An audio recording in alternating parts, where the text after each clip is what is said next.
Tanya de la Cruz's oxygen levels dropped and her temperature shot up on the coldest night in South Texas. How much more complicated or difficult was it to deal with that, given that you had no electricity, no water, all that stuff? It was pretty bad because even though you would try to cover up with all the blankets that I could find, I was still feeling cold.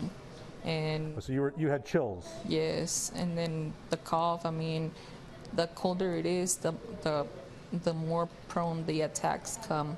Graciano Lopez was on oxygen, recuperating from COVID-19 at home. Then his electricity went out. Then the batteries on his oxygen machine died. When I don't get oxygen, he says, to the floor I go.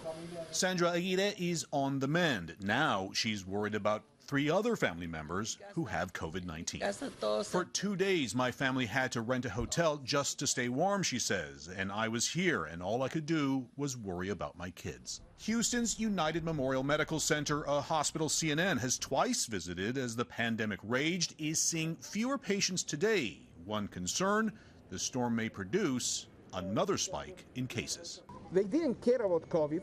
We had a bunch of shelters that were open to keep people warm. And you know that a shelter is a giant petri dish.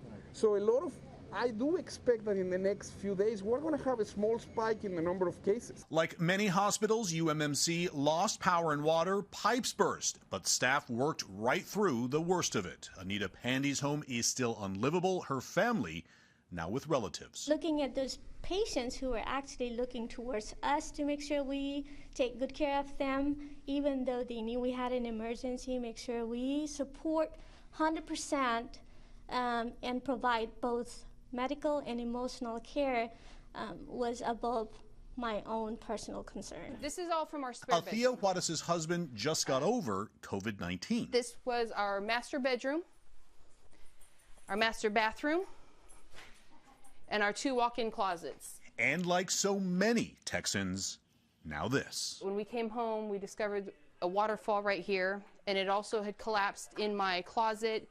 The light ballast was hanging down, sheetrock was down, everything in my closet was destroyed. Home after home across nearly the entire state damaged by frozen and burst pipes.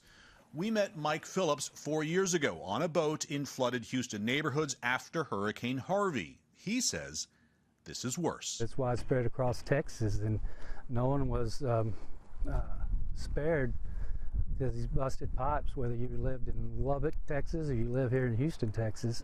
We all experienced the same problems.